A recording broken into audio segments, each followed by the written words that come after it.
Tuesday, and it's the Ground News Day on the FiveStack. Groundnews.com is where we get a lot of our news here at the FiveStack, and it's where you can now get 40% off by using this code, groundnews.com/FiveStack. 40% off their incredible annual deal. It's a good deal. It really is. You know, we use Ground News for almost all the stories that we have here, a narrative, but I've also integrated into our AI right now. So we're able to utilize it in more AI kind of ways. So it's baked into our entire process. So that's very cool news. That's the first time hearing of it. I do what most Americans and Canadians who have experienced the loving touch of groundnews.com do. What I do is I open up my laptop and then I log in, and I also get 40% off, as do you, even though I've been a client for a long time. I also have a 40% off of FiveStack. What do you call this again? Promo code? Yes, a promo code. Promo code, which gives you 40% off their Advantage plan. And listen, yeah, I know it's Tuesday. And I'm dragging it today, but I cannot talk enough about how much I love groundnews.com and the fact that we get to partner with them as we act as your information Sherpas in a world where the information ecosystem, the superhighway of information, is littered with, bullshit. This is kind of like having a pocket affirmation for everything that you want to read, all the news that you want to arm yourself with you for the day. Nice little Canadian company out of Cambridge, as a matter of fact, and they're taking the world by storm. So do me a favor, groundnews.com. It's where we get our news. It's where Lev apparently just plugs the pipe into the back of it, and that's where he gets his news now too. I had no idea about the AI stuff, but that's incredible. Or you can just log on like I do. FiveStack, Zev, 40% off. FiveStack's your promo code. Groundnews.com/FiveStack, 40% off. There you go. Sorry, I called you Lev, but we might be actually having an appearance. I think Lev is coming on the show. He's going to be live from Lev Parnas.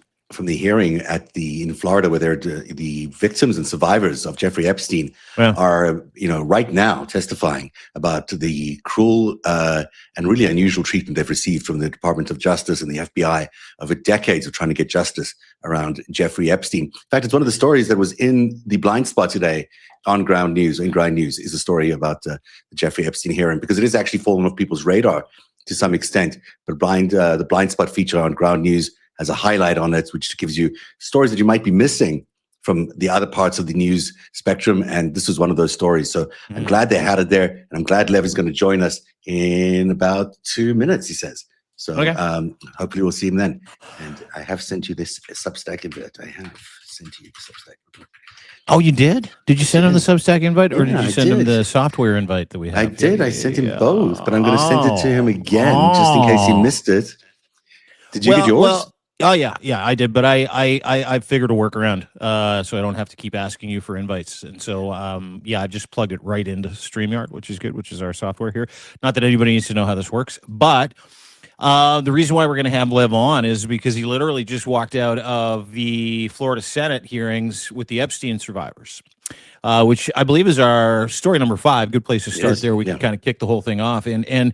The fascinating, because I started seeing a couple of clips today. Maria Farmer bravely, just out of the hospital, recorded this just incredible 4-minute, not rant, but 4-minute, witness testimony that she just published on social media for everybody to see. That got played in the Florida Senate, and I'm impressed. I got to tell you, I'm so impressed. Not only that Florida's doing this, and I don't know the short strokes of why, and Lev will join us to kind of discuss it.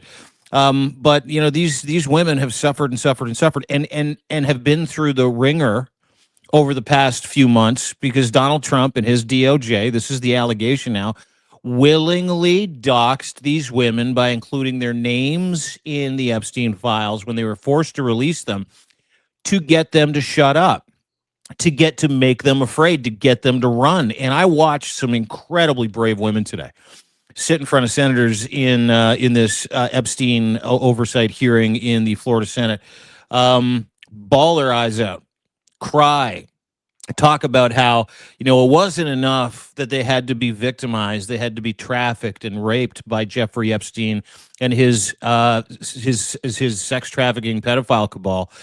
But they've had to live with that pain and that suffering for so long, 20, 30 years in some cases.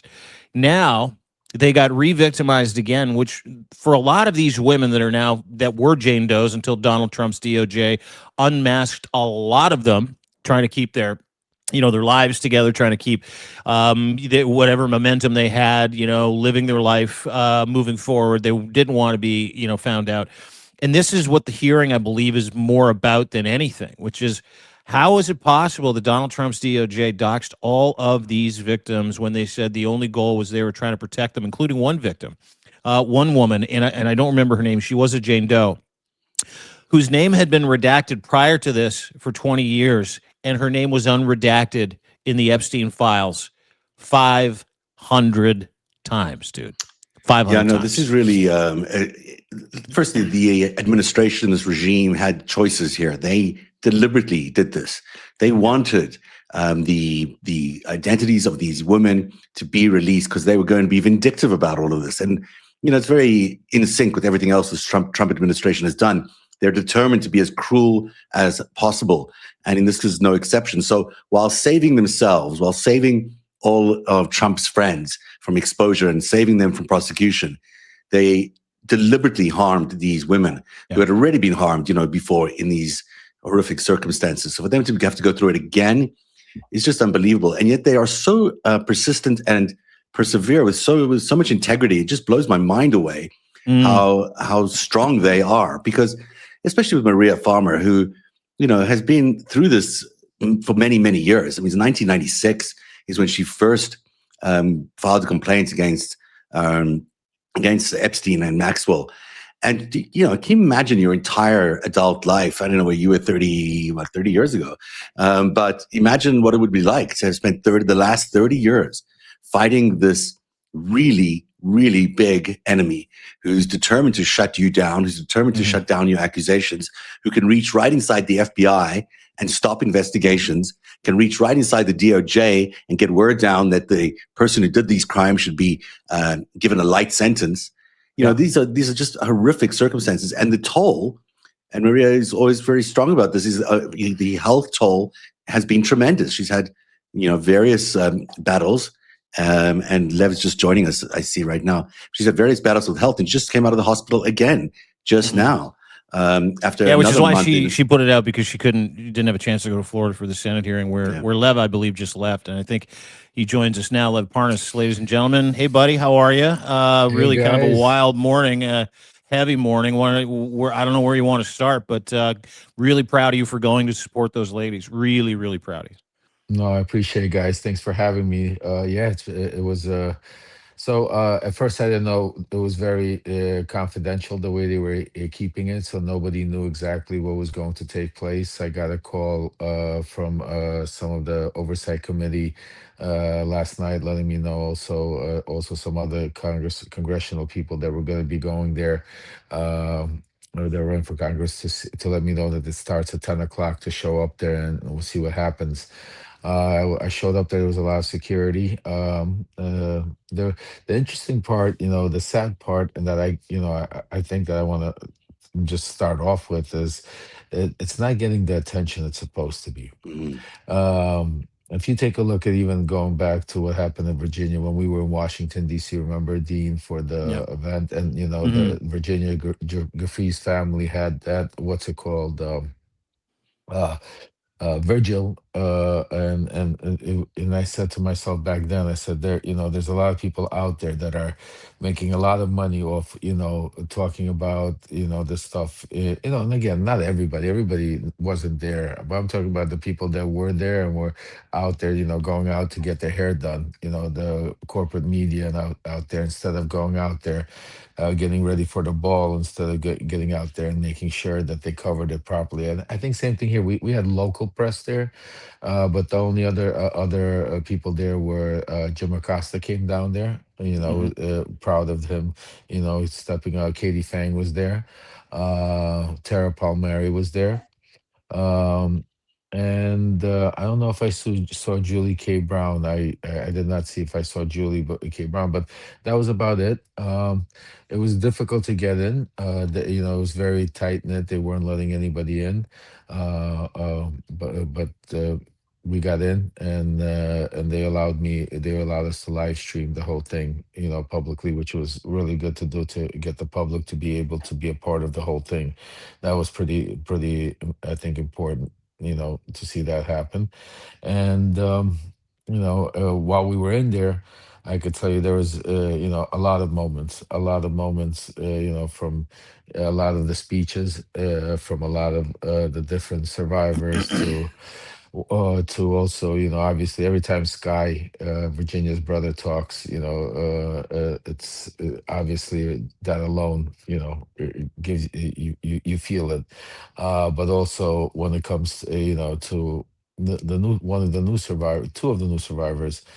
Well, one of them, I'll tell you, Rose, she's from Uzbekistan, and watching her, see the pain in her face, when she was explaining, how, she was trafficked here, from, what's it called, Uzbekistan, how she modeled around the world and never saw the treatment that she felt, here in New York, the abuse, the sexual, attacks. And Rosa was, it's interesting because I don't know if you guys remember, I had Rosa's lawyer, on my show. Rosa's lawyer is Arik. He's from the, Bloom, group.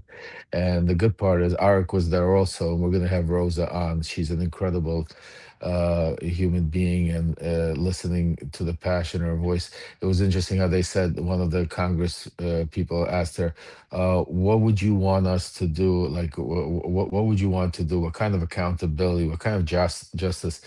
She said, and she turned around, she said, that's not for me to decide. That's for you to decide what kind of justice he needs to go. She's like, that's your job. She's like, enough with the survivors being pressured to testify. Enough with the survivors being. She goes, and she told about her story, how, because Epstein had her passport, and because, she was so scared. She had nothing. They were paying her. So they were paying. For those of you that didn't say, they were paying her. She was in New York. She was 18 at the time, so she was just about age, but she came there, for the modeling M3 or M cube, I think, is that you would know better. MC, yeah, E equals MC, MC, yeah, MC2, yeah, yeah, MC2 yeah, is what it's yeah. called. So, she came to that modeling agency. They took her passport, everything. They were paying her $100, a week, $100 a Whoa, week in New unbelievable. York. In New York City, that's it. Mm. She even made comments. She goes, good luck surviving on $100 a week. She goes, I had no family. I had no contact. They had my paperwork. Plus, she goes, to get me a visa. The way he got me a visa, I understood he was very a powerful person.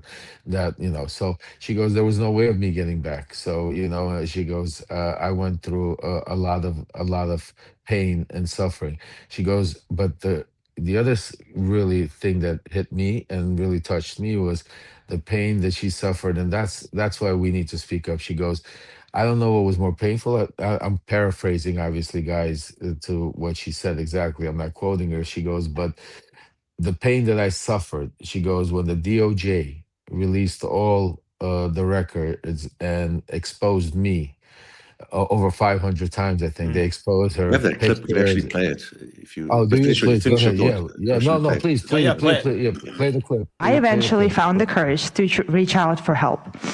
I stepped forward along other survivors, hoping those who allowed this to happen will be held accountable. I kept my identity protected as Jane Doe. I woke up one day with my name mentioned over 500 times. Wow. I was almost cried. I was sitting there, the whole audience. While the rich and powerful remained protected by reduction, my name was exposed to the world. Now reporters from across the globe contact me. I cannot live without looking over my shoulder. I can only imagine the long-term impact this mistake will have on my life. Boy, it's hard to hear, but it's so true how difficult this has been for all these survivors, and how they still are victimized by this DOJ, by this president, by an entire network that is just out to get them. That is trying to shut them down until this day. I'll tell you, Zev, I waited, and after I don't know if we caught that on camera, but I came up to her, gave her a big hug, and I told her that she's not alone, and Mm, and there will be accountability, and there has to be some kind of justice for them because just think about if you really think about the abuse that Donald Trump is causing and the DOJ. I don't know what's worse, what these poor girls, poor women suffered originally, or what they're suffering now. Mm, Because listening to some of their stories, it's painful enough to go through it, but then it took them time to put it away, move on. Because they already figured nobody's going to be held accountable. The DOJ is not going to do anything. mm, That's already a wrong. But then to relive it and yeah. now being exposed, just think about 530 times she was exposed, her all her records. This is a person that already moved on. She had a beautiful modeling career and everything. She got herself to a point where she was already doing okay. And now, did you see her? She was there mm, shaking. She couldn't even, so now again, she is reliving it again, and she has reporters all over her. People want to know the story. Everyone, what's it called? But meanwhile, these powerful men are their names are redacted. Nobody's asking the hard questions. Donald Trump is still continuously abusing women from the podium, and he's being allowed to do that. And and if you really look at it, I mean, you could literally call these the Trump Epstein files. I mean, you Hmm. could literally, I mean, just literally. So I mean, the fact, and that's what I think what I got out of some of them, they didn't say it, but I think they really implied it. Some of them was that if you listen to their toast, that that the DOJ and Pam Bondi, again, Pam Bondi's the scapegoat, but because I guess they have hope that Trump might somehow, and I understand that, but it's not obviously we everybody understand Pam Bondi got her orders from the top, and so you heard a lot of Pam Bondi, that she needs to get it, testify and everything, but I think we need to start calling it what it is. Donald Trump needs to testify. Melania needs to testify. I Yeah. mean, listen, it doesn't matter. We have to, if we have to take it to the Supreme Court and have the Supreme Court weigh on it, or have at least Melania, or at least So I mean, there has to be so because we keep waiting for more stuff. Oh, the other thing interesting that one of the lawyers said that was interesting to see, and what we talk about is none of the financial records are being released. mm. As part of the other three, there was one of the lawyers was there, and we always talk about that.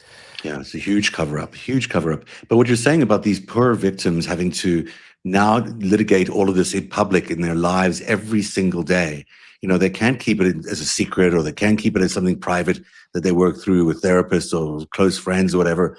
This is now a public event for them. Every time they apply for work, every time they go anywhere, they are labeled as survivors of Jeffrey Epstein. And yes, that's no shame in that label, of course, but ultimately there is, it's a burden to have to carry that with them every way they go for what was, probably in most of these cases, a mistake made at a very, very early age, when they just didn't know better. And then to have this burden carry with them all the way through their lives, how difficult it must be for them. You really do feel for them. Well, I think it's a combination. I agree with you. Definitely, it's a burn feel for them. But just think about here you are at your job, and doing, living a beautiful life, everything, and all of a sudden, people realize you're an Epstein survivor. Hmm. Can you imagine, the curiosity from people, the Hmm. trying? I mean, your life changes. You're not. It's like it's for no reason though, for no need to be able to be exposed, and the other thing is to see the way that they're allowing the cover up to proceed. You know what I'm Mm, saying to you that you still have blacked out, like the chart that they put up there, and you have all these people, and you still have people that are redacted. I mean, are you mhm, kidding me? Like, I mean, why are these women being put through the torture chamber again while you're still protecting redacting? And I think this is where, at some point the country just has to stop and say, we're going to make a stance right there. We're not going to go interview you. The press is not going to run around chase you and interview until we get answers.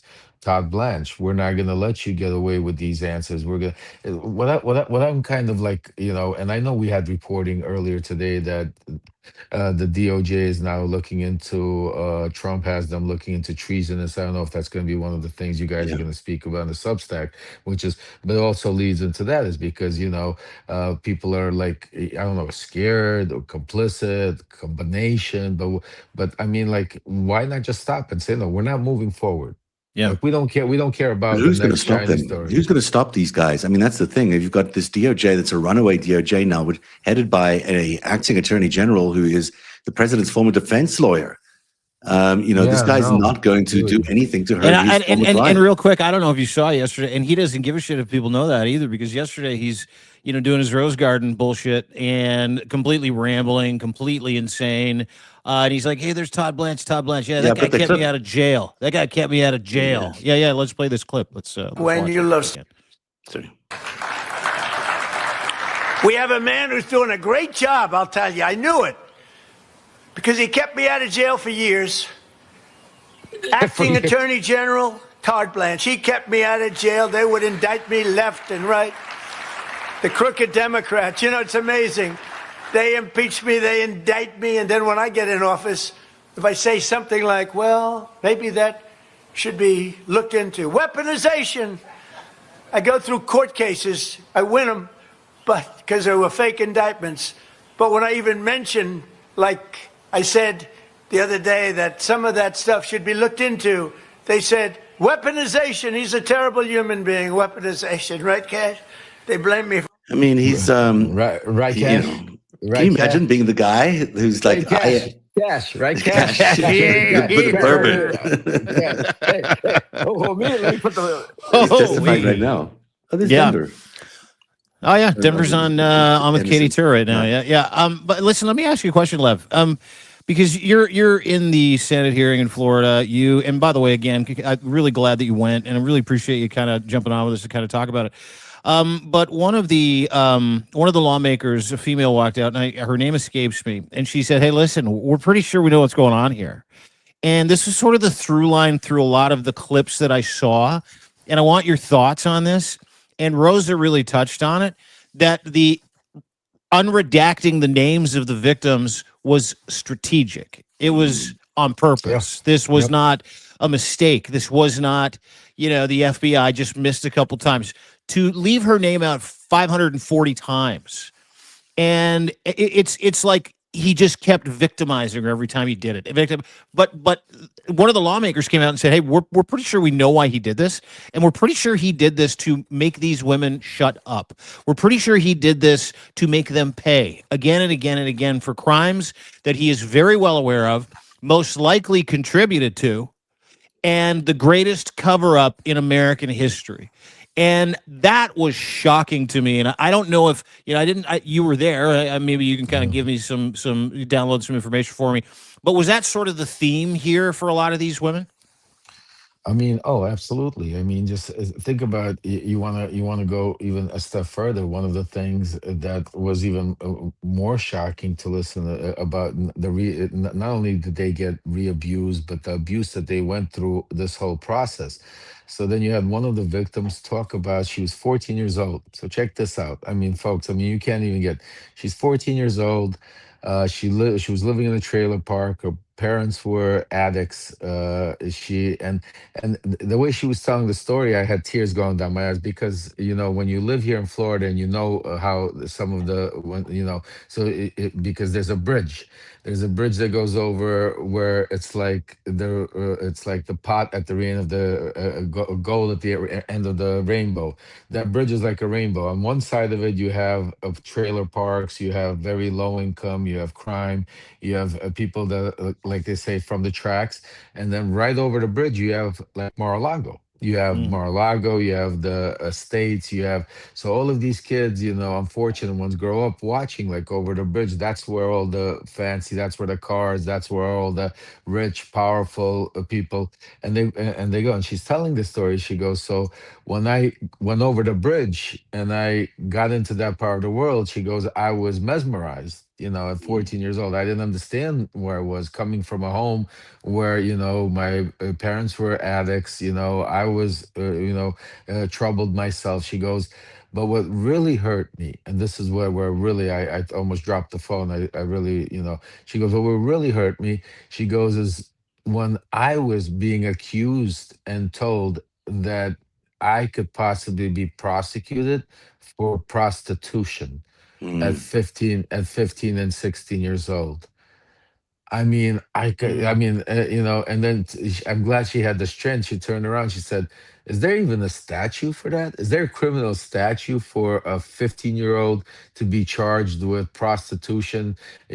So the think about the pain that they were putting them through, even in the investigation. And it was also interesting to hear how it played out.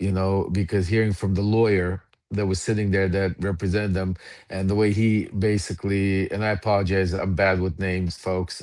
For those of you that know the names of the lawyer, put them up there. They deserve the respect. So the lawyer was saying that how the sheriff was really, really trying. He was like a superhero trying to help. He goes, but then all of a sudden, he goes, you had Acosta being surrounded by Roy Black from Miami. He goes, what's his name? Dershowitz, Dershowitz, yeah, Dershowitz, yeah, and then from yeah, our guy from New Ken, York, not Ken. um, Yeah. Anyway, This he is fun goes. watching you guys try and remember the dude's name, though. because we're old guys now. We don't remember things anymore. Yeah, I don't the remember any crazy part, names anymore. You remember names. we have so much names, but the crazy part is this guy was my co-defendant's attorney on my trial. Oh, So I mean, Lefkowitz, not how- Lefkowitz. Lefkowitz, yeah, I guess Lefkowitz, good. Okay. Lefkowitz. So he was also So charades. me and Zev play charades, but and the way he was explaining it, how these three high power attorneys flew, I mean, basically took over the case and basically like shut it all down, changed it all around, uh, took the sheriff's department out, put pressure on these girls, private investigate. I mean, the It way that really, it was just really, they went Zev, through the ringer. really These girls who in Palm Beach. I mean, they were the Epstein team had created these private investigators and had them approach these eyewitnesses or these witnesses as police officers, pretending they were police officers. yeah, Then they'd gain access to these victims, and instead of listening to them about what they went through, they told them that if they did anything or said anything, that they would pay a price for it. And yeah. so, disguised as police officers. Can you imagine being a victim in that circumstance where you've got yourself already in a position where, you can't trust anybody, and the one people you do trust are the police or the sheriff department, and the next thing you know, these guys come in as private investigators, dressed up as sheriff's officers or sheriff department officers, and misuse that whole relationship. And this was, and then you had Dershowitz finding out that they were smoking weed at school or whatever. And suddenly that became a big issue. And that was plastered all over the place. Well, she's a weed smoker or, all these other things. Right. And so their entire reputation is ripped apart. And then a lot of them, they dropped out of the case. They just refused to testify for the intimidation and the amount of effort that went into getting that initial case killed. I mean, it really was remarkable. You know what I find incredible about that too is, it's not how long they've been victimized. It's the willingness for the state to continue to do nothing about that victimization.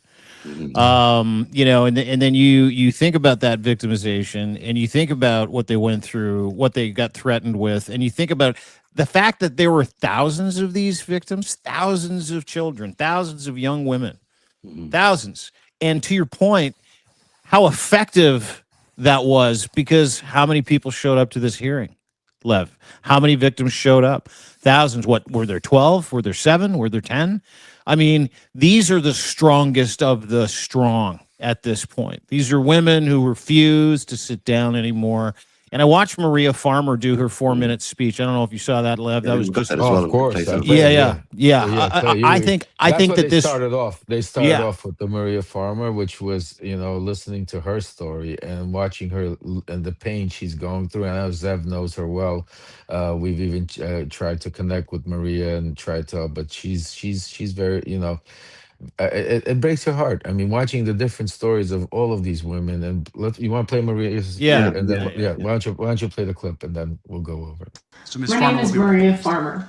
I am the whistleblower who reported Jeffrey Epstein, Ghislaine Maxwell, Les Wexner, and others to the FBI 30 years ago in 1996. Today, I apologize for my appearance. I was not well enough to attend this hearing in person and have recently been released from the hospital. That's the result of 30 years of fighting. For 3 decades, I've carried a weight that no survivor should ever have to bear. I reported what I believed were heinous crimes against children, and these individuals responsible were involved in an international pedophile ring. I reported their crimes in real time, and the government continues to ignore me to this day. In 1996, I reported Epstein and his co-conspirators to my local New York City 6th precinct. The commanding officer told me local police could only address the local arson crimes, and he instructed me to immediately report the whole story, spanning several states, to the FBI. He told me that it was vitally important that I tell the whole story to the FBI, which I did. The FBI asked me questions, said they were familiar with some of the perpetrators I identified, and gave me every reason to believe they would respond. That failure, that single moment when law enforcement refused to take action, set off a cascade of injustice and grave repercussions to my sisters, my family, and so many others, and to me personally, including my health and well-being. The FBI's decades of failure and inaction led to countless more girls and young women suffering abuse and trauma that could have been prevented. Individuals like Virginia Giuffre, Anushka DeGiorgio, Shantae Davies, Marika Chartoni, Danny Bensky, Jenna Lisa Jones, Ashley Rubright, and Jennifer Rose, among others. Each survivor represents a life changed forever, suffering that could have been spared if the FBI had done their job in 1996. The failures did not stop there. In 2006, the FBI tracked me down, stating that they searched for me because they knew I had reported Epstein 10 years earlier and no one else had. They urged me to testify in a federal criminal trial against Epstein and his co-conspirators, and they promised that they would get him this time. I trusted them again, relied upon them again, and they betrayed me again. Rather than following through with their promises, the government offered Epstein a sweetheart deal and shielded powerful individuals from accountability, and they persist in granting special treatment to certain people to this day. I have received death threats from Maxwell and her associates, including one instance where they threatened to burn my apartment down. And those threats have not stopped.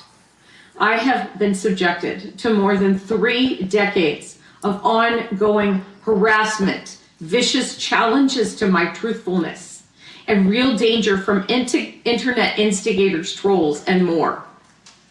Meanwhile, my numerous efforts to obtain my 1996 report from the FBI have been rejected time and again. In 2023, I wrote a letter to the government asking for an investigation of the government's actions or inactions in response to my 1996 report. The Inspector General replied saying they were busy with other things, would get back to me, and they never did. I sent multiple FOIA requests for my FBI report records. In January 2025, in response to my most recent request, the government said that they would get back to me in November of 2027, a delay of 3 years. I finally received a letter saying they looked at my complaint, took some kind of action, and the matter was addressed, but what they did was a secret. With no other choice, I filed an administrative claim against the government and then a lawsuit. Since then, virtually nothing has happened, and I'm left waiting and wondering what is next. With the passage of the Epstein Files Transparency Act, after years of efforts to get my records, an FD-71 form was released for the first time, confirming just a small part of my 1996 whistleblower report and vindicating some of what I had said for years. However, the full extent of what I told the FBI was not in that document, so the release of the Epstein files provides only partial relief for me. Where is the evidence I provided of my sexual assault and that of my sister Annie? Why won't the FBI release my full report? The failures of those sworn to protect us have overwhelmed me. Doing my civic duty has cost me dearly. The stress of this trauma, The government hiding and refusing to turn over written confirmation of my 96 report, along with the ongoing harassment and death threats, have contributed to me developing serious health issues, including Hodgkin's lymphoma, a brain tumor, and recently Addison's disease. In the last month, I have spent 23 nights in hospitals, including multiple nights in the ICU. Along with my health, it has robbed me of my career. In 1996, I was fresh out of graduate school and living a life that I had always dreamed, creating and selling art in New York City. When I was assaulted, threatened, held captive, my career was halted, and the trajectory of my life was thrown off course. So many others had their dreams shattered by these crimes, and they could have been prevented. Individuals like Virginia Giuffre, who is the backbone of this case and remains the inspiration behind this fight. She's the reason my sister and I came forward publicly so we could stand together. She faced also relentless attacks to her credibility online, yet she fought. While Virginia may no longer be physically beside us, she's been our shining star and guiding light and remains so today. The rest of humanity owes it to her legacy to continue this quest. We are still walking down the trail that Virginia blazed for us, so let me be direct about what we need. The federal government owes us explanations, accountability for injuries caused, and a promise of systemic change when crimes against children are reported. Accountability should start with the government's acknowledgement and responsibility for their repeated failures to act in response to my 1996 report. The government needs to take responsibility for endangering and injuring girls and young women. The government needs to start telling the truth, face my lawsuit, and be held to account to me and to all others who have been harmed. Had the FBI done their job, 30 years of child sex abuse and trauma could have been avoided. I want my full FBI file, including the 96 and 2006 reports, including my art. We also need the FBI and the Department of Justice to fully investigate every lead in this case. We need investigation and prosecution of everyone responsible, both men and women. This includes the officials who enabled the 2008 sweetheart deal, the other perpetrators and the many co-conspirators, and anyone who is currently shielding powerful individuals from justice.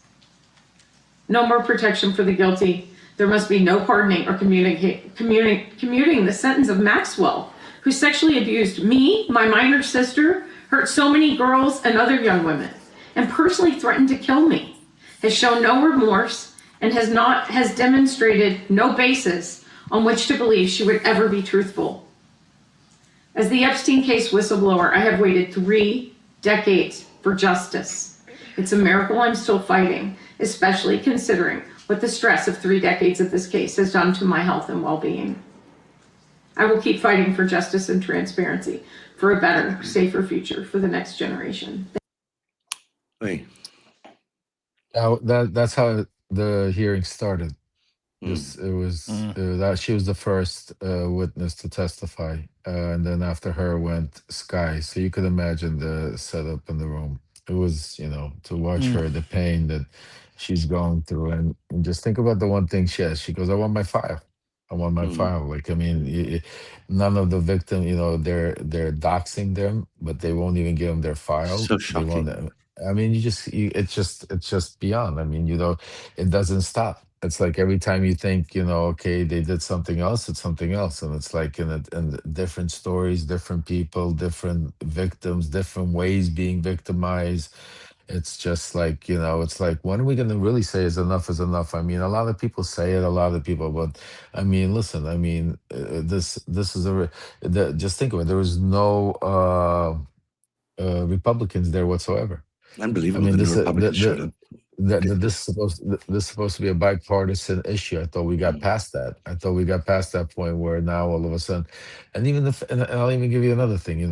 What's upsetting, because I know it's busy, but that's why it has to be a more bigger issue. Like where at this hearing, yes, you might have had like 6, 7 Congress people there or 8 people there that came in there, oversight that.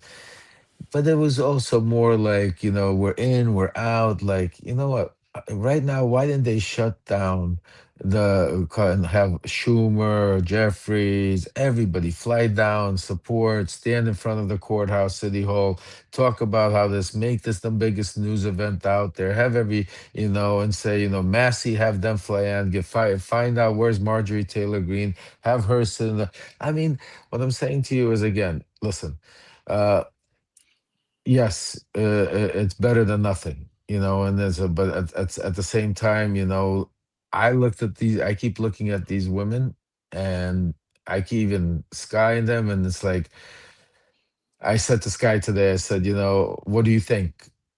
He goes, I mean, thank God for this. Like, and I felt it, because it's like, I mean, it's not enough. I mean, there's nearly, I mean, we're going through certain motions. I mean, I think what you, Ellie, and Kate, and a lot of people on this platform did, I think, do a lot more than our Congress people, our senators, when it comes to this situation, because they have the power. They have the Yeah. power. They could control the press. They could control. I mean, why don't they do a walkout? They also We know the do all these story. protests, and they know the story. I mean, you sit there, you They see know the their real faces. story.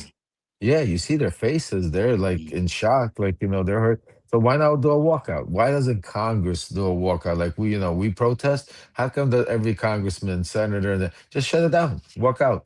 That's it, walk out. You know what I'm saying to you? Like, gather around the circle. I don't know. I mean, it's just sitting here doing nothing, playing these. It's more pain. Today, I tell you, Rose's pain of her, today really got to me, from the standpoint that looks like she moved on, looks like she put it away, and the doxing of her, and now putting her in the spotlight, now having her relive it and live a totally different life that she can never go back to, because, it was Because the something. president of the United States said that he wanted her doxxed Yeah, 540 fucking times. yeah, Yeah. And his allegations against him are not in the files. Of course, those are being taken out. And in the process, by the way, I heard recently that there's new pages now disappearing from the Epstein files, that they're going back at it inside those files. And even though there's no prosecution planned and nothing else planned from the Department of Justice, they're still editing those files down and taking certain pages out of there.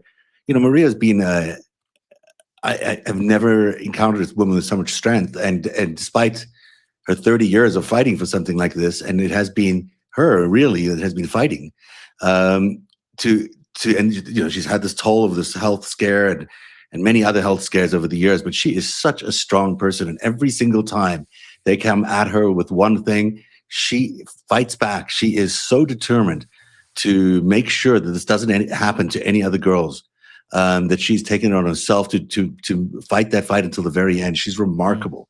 Remarkable. yeah. So here's the other part of that. I think that I think is interesting. And Lev, you mentioned it off the top. We were kind of talking, and you just reiterated it here, Zev. Everyone knows their story. The world knows their story. Every single person that was in that room knows the story. And for someone in that room, a lawmaker in that room, to turn that around and say, what do you want us to do about it? This is a 30-year-old story that we all are very well aware of, that includes the trafficking, rape, sexual and physical abuse, probably murder, of thousands of human beings, children specifically, and young women. And we're still at, what do you want us to do about it? Is that where we're at still in Florida? We're still at, what do you want us to do about it? And nobody's willing to show up and give their agency or time other than you, Tara Palmieri, Jim Acosta. And they're like, well, what do you want us to do about it? That is fucking flabbergasting to me. Yeah, I mean, I agree with you. That's exactly what you just said is what, has been getting, I've been watching this play out already for a while. I've been watching every time there's a new cycle changes, how, this gets put on the back burner again for another month or two, until again they find, try put in, and again, at the end of the day, look, there's no leadership there. There's no strength there. There's wait, look, they might and this is what I'm saying to you. This is one of the reasons I'm running for Congress. I'll be honest, and this is not a congressional promotion here, but I mean, this is something that I'm trying to stop, is because we need more people out there that are going to actually go make a change and Yeah. make a difference. These people out there, they might not have the strength of subpoena power. They might not have the strength of going out there and making rules. They don't have the. They're the minority. Understood. But this is a constitutional fight. This is a, fight for our democracy. This is a fight. Why is it you're still pretending, like, go out there and pretend that you also, don't give a shit about what certain rules are? You're going to make a stance. Like, we're going to walk out. We're not going to do this. We're going to freeze government also. We're going to protest, just like the labor protests and everything. Imagine the Congress people are standing there and protest inside. I mean, there's things that could be done. Have we lost that power? Have we just all lost it now? I mean, the sad thing is this justice doesn't mean the same thing today that it did a few years ago in America. The same thing that these women went through and have gone through for the last 30 years. That is an indictment on the entire system of rule of law in America, where you've got, these criminals who could land up rising to the leadership of the country and continue a life of crime, continue to crime with impunity, and that the real people have no power about that. There's nothing they can do. And they can go plead to Congress, but they're not going to get any justice. And then we've seen it time and time and time again. There just is no power left in Congress for anybody to really enact something, to do something. This is a tragedy of America right now in this time, that this president is gutting everything that we used to love about this country. And he's just every single day committing more crimes, making more money for himself and his cronies, while everyone else suffers. And I read a fascinating story today. I don't know if you watched Anderson Cooper's interview with Brian Driscoll, former 2IC of the FBI, that was fired because he refused to put together lists for Donald Trump, refused to put together lists for political hirings. Massive, massive lawsuit. Thousands of FBI agents that were tasked with, not just tasked with trying to figure out what happened with Epstein, tasked with trying to help victims, child victims of rape, of trafficking, were all fired. All those departments were shut down. So to your greater point, and Lev would love your thoughts as well, to your greater point, Zev, now they have incentivized hurting and re-victimizing people by making it impossible for anybody to get any answers. I mean, that's a great point. Dean, very great point. But not only that, I mean, you have to, the one thing I'm realizing more and more, because I was never a political guy, but what we're seeing play out, and what, Congress, and not all of Congress, I want to make it very clear, but Congress, Senate, the powerful people in powerful places, there's a lot of them that are still masquerading and are part of the Epstein class. And that's the problem. That's why you're seeing the cover-ups. It's not just Trump. Just think about what Trump said to Marjorie Taylor Greene. There's a lot of good people in that. What's it called? A lot of people Yeah. Now, but you gotta also understand the flip side. It's what Trump didn't say also. Just because there were good Republicans in there, that doesn't mean there were not Democrats in there also, especially at a time where we spoke about Zev, that, he was targeting Democrats more than Republicans because of certain things. So John Kerry's name came up this last week too, right? Bunch of pictures. Exactly. Yeah. So when you say Democrats, Republicans, now we've gotten to a point in the world where we're so divided. But for a long time, there was a lot of Democrats, Republicans that, they played the role when it was time to go campaign, and still do. They, where we fight with Democrat, and then afterwards they go drink together and they laugh and they cut deals. I was there. I saw it. I saw how they sit there and they'll cut deals. Okay, if I give you your bill, you give me your bill, blah, blah, blah, cut this out. It's just like, building a building, or it's like a business transaction. And so these people are complicit. And when you take it the step further and watch just watch the little fallout that we had from the Swall wall. Unfortunately, it wasn't more of a fallout. I can't believe that we're not getting more, but there were certain things that were mentioned that is still stuck in my head, that goes back to like all of these places, like, sororities, and, like, hazing, where there's traditional stuff that happens in colleges and everywhere. And same thing I heard like in Congress, where they had like literally where for the interns, like intern day or something, where all these old farts would sit there, and men, women, doesn't matter, men, women, they would sit there and look at these young, like pray, like, I'm saying to you, like that this was like known, and it's, and nobody, and then you got all of a sudden then people like Schiff or Pelosi coming out saying, oh my God, how dare this is happening.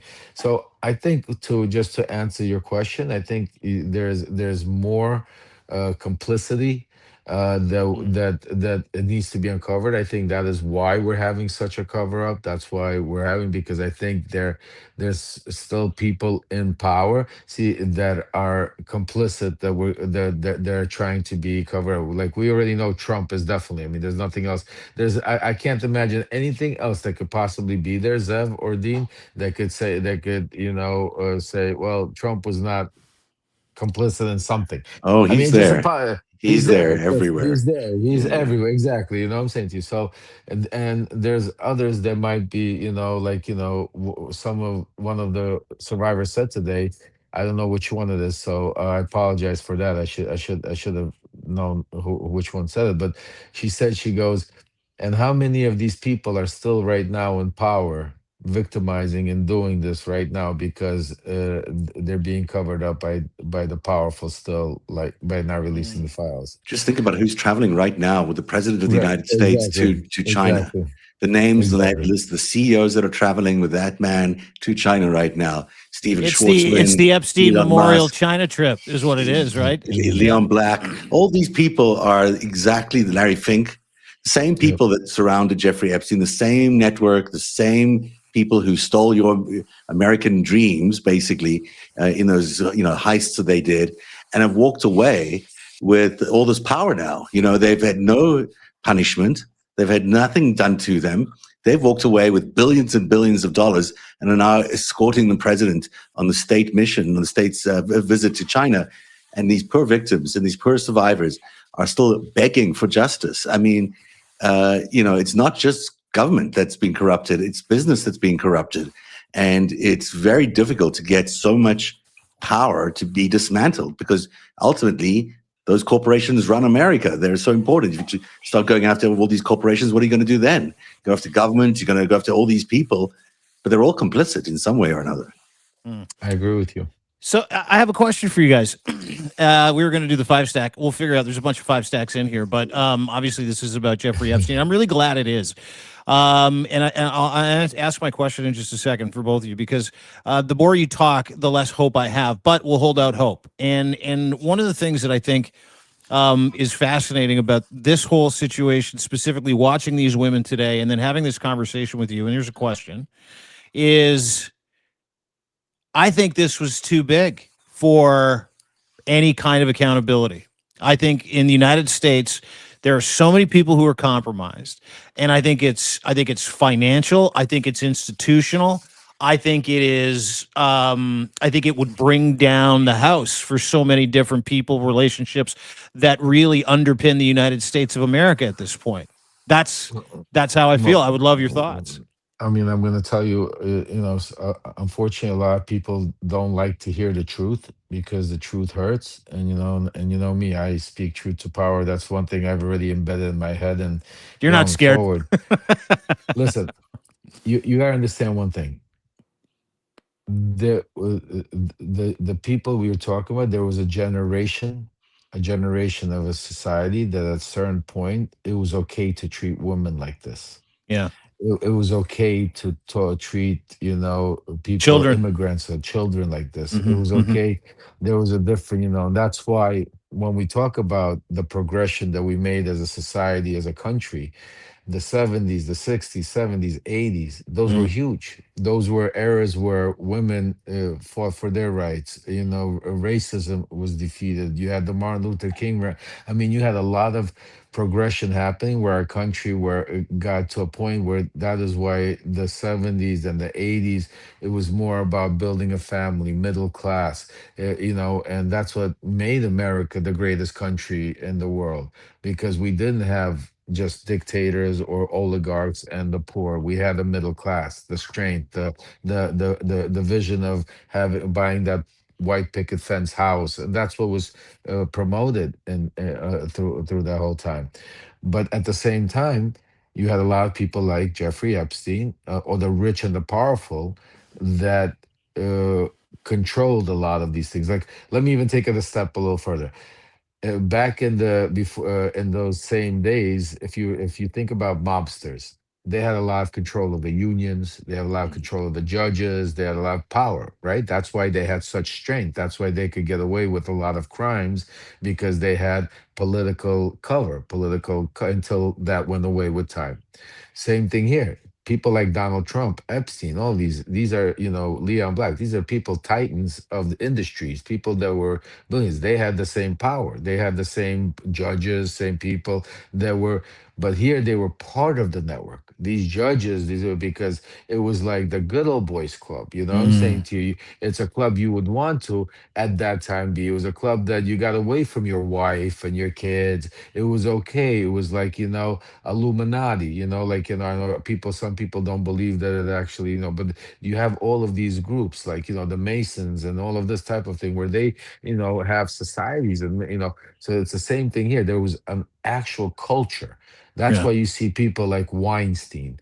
That's why you see people like, you know, you know, Trump, you see Epstein, you see all of them. It was an age of that 70s, 80s where they were, you know, looked at women as disposable, the models, especially once the doors opened up in Eastern Europe, the fall of the Soviet Union, it was like for them, like, you know, going fishing in a pond where they threw fish in the pond, like, you know, because all of these Eastern European girls were, you know, they needed visas, and that's why you had such.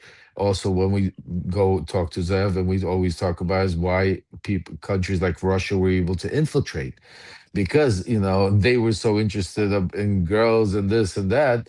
You know, it's like it's a corruptional thing. You know, some people have gambling problems, some people have fetishes, some people, that's how, if you take a look at where the most of you know, espionage happens, whereas when they get some dirt on you. And that's why I think the story with Christy Nahum, I think it's a much bigger story than people are even talking about. Most people laugh about it, Right. because, oh, look at this. That's not a laughing matter, folks. Because when I could tell you, I could promise you that either the Russians, the Chinese, or some intelligence agency have known about it, and we just don't know to what degree what Christie did, what was how that. But trust me, that it wasn't just the Daily Mail that knew stuff like that. Because as soon as you get into office, there's a, you know, you become open to all of these agencies. So just, I In mean, many common cases, I think sense. in the Trump administration, you could only get those jobs if you had dirt that they could control Yeah. you with, really. And you know, and I think he's probably dirt on every single person in the regime, including Donald Trump, which is maybe why, you know, Putin and others have so much hold over him. Your points are so well made, Lev and Dean, Mm. and I think there's so much value in remembering. You know, ask for some hope, and I think there's some hope here, in that there is. There's still a lot of these Epstein files that we're still digging up every single day. And Yeah. you know, while a lot of the attention is on the survivors, people have started waking up to this idea that the financial crimes might actually be more significant in a historic sense in some ways. And you know, it's something I've been saying ad nauseum for like it feels forever. But people are starting to realize that the financial crimes are serious, and they also provide a traceable network of how money passed from one account to another account, from some foreign accounts to offshore accounts, and then to other accounts. And we can see now how the money played a role in the political aspirations of a lot of these people, in the manipulation of a lot of our American politics. That also worked alongside all these girls being used as honey traps and whatever. But there is a financial trail here that is still very rich. And we're just beginning, I think, now to get our hands on exactly how significant it all is and who the players were and how the money was getting through. And I think that's, if we can expose more of that, that's when I think the, these towers and these titans will come down. Yeah, I agree. Go ahead, Lev. Go ahead. I was gonna say I gotta run. I got Jim Acosta in 5 minutes, but I just want to say, and if I think you're 100% right, I think the money is the real trail of where we will find accountability, and that will lead for them to start turning on each other about the perversion and the crimes, because the perversion was not what tied them in. It's what allowed them to be in this private club, but it wasn't what drove the business. They didn't become billionaires from sex trafficking girls. They were sex trafficking girls for their pleasure. They were sex trafficking girls for business, for leverage, getting information, but not like, they weren't running prostitution where they were, like had brothels or stuff like that. This was a much bigger, this was more of like they had a club of men that had a fetish, a fascination with these model type young girls. And there was a time in the 90s, the fall of the Soviet Union, Eastern Europe opened up, and a lot of these young girls, had no like you heard today, Rosa's testimony, nothing. They had no support, nothing. And it was like, fishing in a pool in a pond that's, you just threw a lot of fish in, and there was nobody stopping, because it was an era where, again, we didn't have the cell phones, we didn't have technology the way we have it, we didn't have oversight the way we have it, and because of that, it was, for criminals, it was a lot easier to get away with crimes in those eras than it's as crazy as it sounds. But knowing a lot of criminals. Well, there wasn't a lot of CCTV, was there? Like back in like the early '80s. Like, exactly. I mean, all of the technology and everything that came out. I'm saying to you now, to be a criminal, it's you got, it's very difficult. And very I'm glad you've left that life behind, Lev. Lev Parnas, ladies and gentlemen. Lev Remembers is where you can find him here on Substack. Please subscribe to him. Thank you for doing work for the victims. Thank you very much for taking some time. Go do Jim Acosta. Tell him I said hi. Absolutely. Thank you, Zev. Thank you, Dean. Everybody subscribe to these two. The incredible work and incredible information. I mean, Zev Shalev, I just want to shout out. I mean, I'm impressed. I'm impressed because, I don't talk about, but, the work that you do, the work and there's stuff we're doing behind the scenes that people don't even know about. There's a story we're working on, right, Zev? That we're a huge story that we're going to be bringing out and connecting. So I just want to give a lot of props out. Make sure if true independent journalism. And then Dean Blundell, I mean, Dean, the way he connects the dots, there's a few people on this platform that really could connect dots, like Dean Blundell. One of them, I'll say Waj Lidali. He does a good job. Yeah. And then you. I mean, really, thanks, everybody else, are more like, just out there, No, but you guys are incredible. So I just thanks for giving us the dots to help us connect, and thanks for doing this, Lev. You go do your thing. Lev Remembers. Subscribe. We'll see you on Substack. There you go, Lev Parnas, ladies and gentlemen. What a nice man, isn't he? I really like him, and he's so he's doing the work. He's not just talking about it. He walks the talk. He every single day. I mean, he didn't have to go out there today. He didn't have to go and shoot that event or live stream it, but he did, because he cares about these women. He cares about the survivors, and he cares about the process of maintaining our democracy. And I know that's why he's fighting for Congress, and I don't support any candidates, but it's impressive to see someone putting so much work in whatever they're doing in public life to protect democracy. And I think it's just laudable that he's doing it. I do too. And everybody needs to go subscribe to him right now. Lev Remembers. You will not be disappointed. He's early, he's right, and he's a good man who's trying to fight for these women, these victims who were just victimized again today by Donald Trump. And this story just will not go away. And they're trying, but it's through people like you, Ellie, Kate Justice, Julie K. Brown, so many of you that have put together, the not just the dossiers, not just the stories, but the really hard research. And I know you're working on something right now at narrative.org as well. Is that correct? Yeah, this is what we're doing. I mean, we've been looking at these financial trails that have become apparent in these Epstein files. You have to really find them. You have to really search through these Epstein files to get to them. But once we found them, they provide a lot of interesting information about how money flowed. And there's, you can, even back then, it was hard to hide the flow of money. Things had to leave an account, they had to land in an account. And, that's very useful information because we're now able through cross-referencing the Paradise Papers and the other papers that show us who the offshore account holders were. We're able to see how the money would travel, from one country, from Russia, let's say, into offshore accounts that get swirled around through a bunch of offshores and then pops up somewhere else in the United States as clean money. And where that clean money went to is revealing. And what we're seeing in the networks of, the same names I just read out, I was so surprised to see those names there still. Those same names are in that same group of companies and the same accounts that are busy trading, illegal cash back in the day with Jeffrey Epstein. And there's a lot in there that we're just getting through it. It's a lot of work, but I think that we're going to find, it's more than just damning evidence. It's real evidence that is, evidence of crime. Yeah. Well, that's follow the money, follow the money, follow the money. Yeah, exactly, That's the only, and these a lot of these victims have not received any relief. A lot of them have received financial payments from banks that did Jeffrey Epstein's bidding. We know that to be true, right? We know that is accurate. Yeah. And so follow the money, follow the money, follow the money. I can't wait for you don't got a lot of the money. Sorry to interrupt you, but the lawyers get a lot of the money. Yeah. And in Daikon, the managers, they get a lot of the money. The victims got a lot less money than those groups combined. They only got about a third of whatever's left in the account. And even then, it's unclear who got what. We don't really know. It's not been an open process. No one's told us, this survivor got this amount of money and this is why. It's just been they decided they gave away this money. We don't know who that money's in the hands of. They could all be operatives for all we know. And so there's just a lot of questions about every aspect of this Epstein story, which just does not go away. So, but deanblundell.substack.com, I'm loving your site these days. I read it like nonstop. There's so much good stuff in it all the time, and my inbox is really full of your incredible headlines. But I was like, gee, I think that's a more honest statement than I read your stuff all the time. My inbox is there. Full of your How shit. could I avoid it?